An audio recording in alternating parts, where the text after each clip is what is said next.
4 line की कविता के माध्यम से आपको वो बात कहना चाहती हूँ कि दिल में जलाओ आग अब शिक्षा की मशालों के वास्ते, दिल में जलाओ आग अब शिक्षा की मशालों के वास्ते, सदियों से लड़ रहे हैं हम अक्षरीय उजालों के वास्ते। अब मैं यहाँ एजुकेशन, जो बाबा साहब जिस चीज को एजुकेशन, आप सबको मालूम है बाबा साहब ने कहीं भी लिटरेसी वर्ड का यूज नहीं किया है। उन्होंने एजुकेशन बहुत समझ सोच के किया था। इंटेलेक्चुअल नहीं कहा, डिलीजेंट नहीं कहा, इंटेलिजेंट कहते हैं, lots of words in English, और इंग्लिश के तो वो महारत ही थे। लेकिन उन्होंने एजुकेट शब्द का मीनिंग समझा। एजुकेट का मतलब सेफ फ्रॉम एजुकेशन पॉलिसी और उस तक सीमित करके ना है। कबीर को तो फिर हम किसी भी हालत में एजुकेट नहीं मानेंगे। तो मैं इस कविता के माध्यम से कुछ जगाना चाहती हूँ। हालांकि मैं ये कोशिशें नई जनरेशन के लिए करती हूँ, पर सब यहाँ मैच्योर लोग हैं, उम्मीद है समझेंगे। सुरा शबाब हीरे जवाहरात की कुर्सियों पे बैठे हुए लोग, आप समझ रहे होंगे सब। नागपाल जी तो बहुत ही अच्छे कवि हैं, तो बहुत अच्छे से समझ रहे होंगे।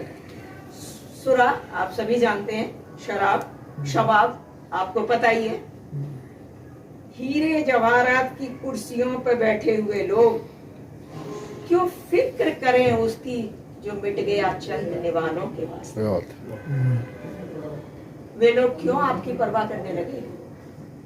गुलाम जहां मिलते हैं, कौन चाहता है? जिसके हाथ पे पैर रखा है, जब वही रोना नहीं चाहता तो जिसका पैर रखा है उससे उम्मीद करते हैं कि वो रोएगा और वो आपको आके पैर हटा लेगा और आपको कहेगा कि आजा भाई तुझे दर्द हो रहा है। अब मैं थोड़ा सा, हो सकता है मेरे कुछ भाइयों को अच्छा न लगे, ये थोड़ा सा मैं उद्वेलित कर रही हूँ उनके माइंड को, क्योंकि आजकल बड़े हमारे यहाँ भी उद्धारक और मसीहा पैदा होते हैं। मसीहा कुछ हो जाता है, हम वहीं के वहीं, यानी कि गरीब आदमी वहीं का वहीं रहता है।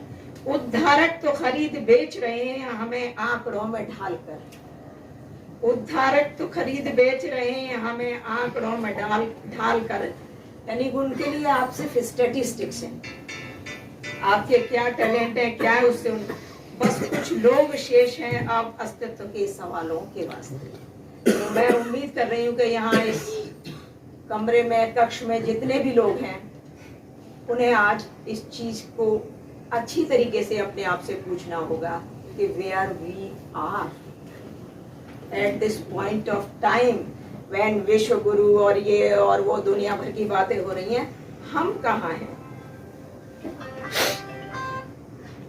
जला गए भीम फूले काशी पेरियार जिन क्षमाओं को, जला गए भीम फूले काशी पेरियार जिन समाओं को, बचा लो दोस्त उनकी लो को अपने नौ निहालों के वास्ते। हमारी अगली जनरेशन के लिए कुछ नहीं बच गया। बहुत शिकायत रहती है लोगों को कि मिलते नहीं है, इसलिए हम अकेले पड़ जाते हैं। मैं एक अर्ज मेरी उनसे है, क्योंकि मैं तो अकेली ही रहती हूँ ज्यादा जगह, तो मुझे उस अकेलेपन से कोई शिकायत नहीं है। मेरा एक सजेशन भी है, एक अर्ज भी है, उम्मीद है मेरी।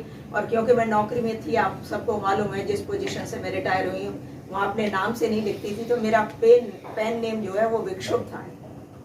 और बहुत सारे लोगों ने इस पर, वो भी विक्षुब्धा का मतलब होता है बहुत बुरी तरह से नाराज, है ना। तो मैंने ये बहुत सोच समझ के कैरी किया था।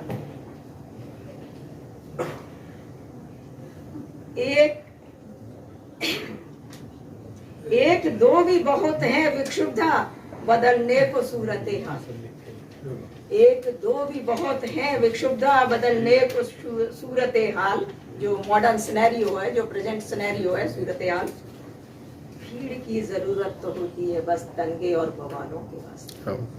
तो मेरा ये जो शिकायत है ज्यादातर लोगों की कि अकेले होके हम क्या करें, अकेले होके। आज यहाँ हम जितने लोग बैठे हैं, किसी का भी जीवन कोई बहुत आसान नहीं रहा होगा, लेकिन हमें अब ये सोचने की जरूरत है कि हमारा जीवन कैसे कटा, कैसे नहीं कटा, ये इशू नहीं है अब हमारे सामने। आने वाली पीढ़ियों को हमें क्या देना है और हमने अपने उन संघर्षों से क्या सीखा और क्या संगमरमरी रोड आने वालों के लिए बनाई, ये हमें देखने की जरूरत है। तो एजुकेशन पॉलिसी की जहां तक मैं बात करूं, थैंक यू सर, आपने बहुत अच्छा सबको बताया